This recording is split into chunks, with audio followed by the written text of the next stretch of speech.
আপনার জন্মলগ্ন যদি মেষ হয়ে থাকে তাহলে 2024-এর মে মাস আপনাদের জন্য মাঝারি ফলদায়ক হতে চলেছে। গ্রহের অবস্থান অনুসারে আপনাকে আর্থিকভাবে খুবই সতর্ক থাকতে হবে এই মে মাসটিতে, কেননা ব্যয় খুব বেশি হতে পারে এবং আপনার স্বাস্থ্য সমস্যাও বাড়তে পারে। যাই হোক, কেরিয়ারের দিক থেকে কিন্তু আপনি সাফল্য পাবেন। চাকরি ও ব্যবসায় আপনার দক্ষতা আপনাকে অন্যদের থেকে এগিয়ে রাখবে। দাম্পত্য জীবনে উত্থান পতনের মধ্যে পারস্পরিক সম্প্রীতি থাকবে, যা আপনার সম্পর্ককে সুরক্ষিত রাখবে। প্রেমের সম্পর্কে তীব্রতা থাকবে।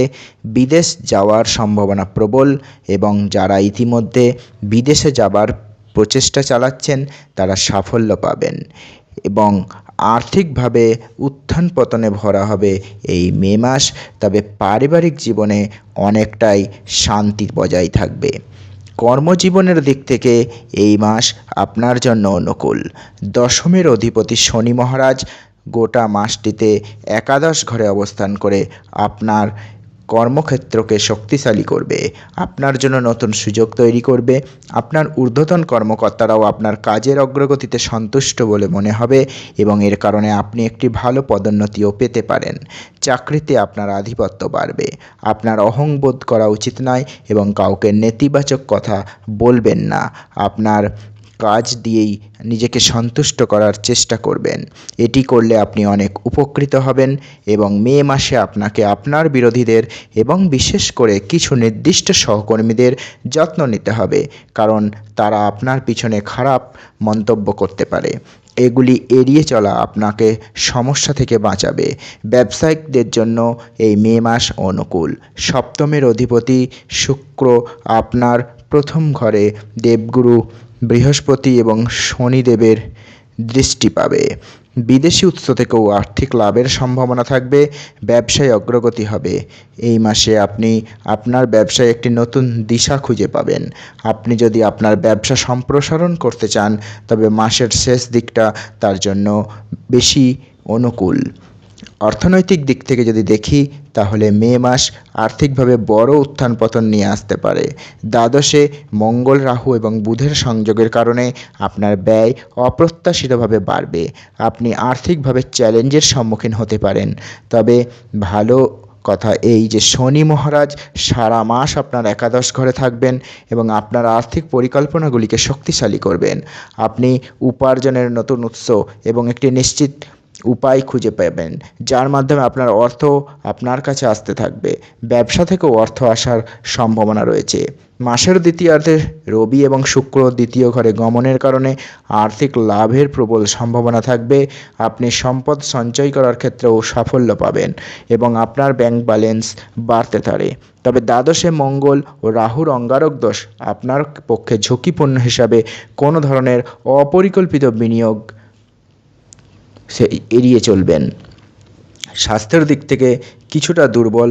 আপনার রাশির অধিপতি মঙ্গল দ্বাদশ ঘরে থাকবে এবং তাও রাহুর সাথে থাকবে, যার কারণে স্বাস্থ্য সংক্রান্ত সমস্যা বাড়তে পারে।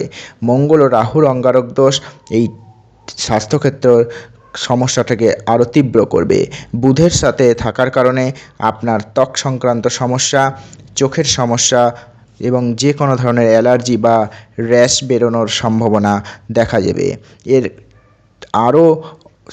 আরও যোগ হবে অনিয়মিত রক্তচাপ এবং রক্তচাপ সম্পর্কিত অন্যান্য সমস্যা। তা এই সময়ের মধ্যে যারা গাড়ি চালান তারা সাবধানে চালাবেন, কেননা কোনো দুর্ঘটনার সম্ভাবনা রয়েছে। আপনার সতর্কতায় আপনাকে সমস্যা থেকে বাঁচাতে পারে।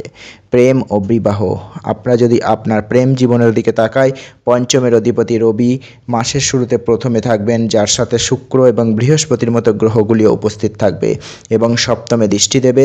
এই সময়টি প্রেমের সম্পর্কের জন্য অনুকূল হবে। আপনি আপনার প্রিয়তমাকে বিবাহ করেও সফল হতে পারেন। এর মানে আপনার প্রেমজ বিয়ে হতে পারে। তবে মঙ্গল দ্বাদশ ঘরে থাকার কারণে এবং রাহু ও শনির সাথে মিলিত থাকার কারণে মাঝে মাঝে তর্ক বিতর্ক হতে পারে। তবে আপনার ভালোবাসা শক্তিশালী থাকবে, যাতে আপনি এই সমস্ত পরিস্থিতি থেকে বেরিয়ে আসতে পারেন। মাসের দ্বিতীয়ার্ধে 14ই মে রবি আপনার দ্বিতীয় ঘরে বৃষ রাশিতে প্রবেশ করবে। 19শে মে শুক্র দ্বিতীয় ঘরে প্রবেশ করবে। তারপর আপনি আপনার প্রিয়জনকে পরিবারের সদস্যদের সাথে প্রিয়জনকে নিয়ে কথা বলতে পারেন এবং আপনার ভালোবাসা এভাবেই পরবর্তী স্তরে এগিয়ে যেতে সাফল্য পাবে। বিবাহিতদের জন্য মাসের শুরুতেই অনুকূল হবে, কারণ বৃহস্পতি এবং শুক্রের প্রভাবের কারণে আপনার এবং আপনার জীবনসঙ্গীর মধ্যে ভালো মিল থাকবে। প্রথম ঘর থেকে সপ্তম ঘরে শুক্র দৃষ্টির কারণে ঘনিষ্ঠ সম্পর্কের বৃদ্ধি পাবে।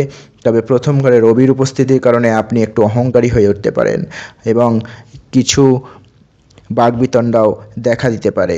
বুধ, রাহু এবং মঙ্গল দ্বাদশে অবস্থান করে সমস্যা তৈরি করবে এবং সপ্তম ঘরে মঙ্গলের দৃষ্টিও আপনার এবং আপনার স্ত্রীর মধ্যে ঝগড়ার সৃষ্টি করতে পারে, তাই একটু সতর্ক থাকতে হবে।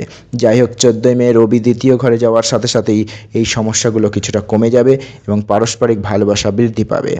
পারিবারিক দিক থেকে বন্ধুত্বপূর্ণ সময় কাটবে মে মাসে। দশম ঘরের অধিপতি শনি মহারাজ একাদশে অধিষ্ঠিত।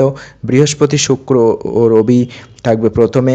প্রথম ঘরের দ্বিতীয়ের অধিপতি শুক্রের উপস্থিতি পরিবার এবং পরিবারের সদস্যদের মধ্যে ভালো মিল দেখা যাবে। যাই হোক, কিছুটা অহংকারী আপনি হতে পারেন, এমন কিছু শব্দ ও কথা বলতে পারেন যা আপনার পরিবারের সদস্যদের বিরক্ত করতে পারে, কিন্তু দেবগুরু বৃহস্পতি আপনাকে এই সমস্যাগুলো থেকে বাঁচাতে সাহায্য করবে, আপনাকে সঠিক পথ দেখাবে এবং আপনি বুঝতে পারবেন। 14ই মে রবি বৃষ রাশিতে আপনার দ্বিতীয় চলে যাবার কারণে আপনার কথাবার্তার কঠোরতা বাড়িয়ে তুলবে, তাই আপনাকে একটু সতর্ক হতে হবে এবং কারোর সাথে সরাসরি কথা বলা এড়িয়ে চলা উচিত। আপনার পিতামাতার স্বাস্থ্য ভালো থাকার সম্ভাবনাই রয়েছে। তৃতীয়ের অধিপতি বুধ মাসের শুরুতে রাহু এবং মঙ্গলের সাথে দ্বাদশে পীড়িত হবে, তবে 10 তারিখে আপনার প্রথম ঘরে আসবে। এই কারণে মাসের শুরুটি আপনার ভাই বোনদের জন্য কঠিন, তবে মাসের মাঝামাঝি থেকে এই অবস্থার উন্নতি হতে শুরু করবে। মাসের শেষ দিকে বুধ আপনার দ্বিতীয় ঘরে বৃষ রাশিতে প্রবেশ করবে, যার কারণে আপনার ভাই বোনরা আপনাকে প্রচুর সাপোর্ট করবে এবং বাইরে যাওয়ারও একটা সম্ভাবনা চলতি মাসে রয়েছে।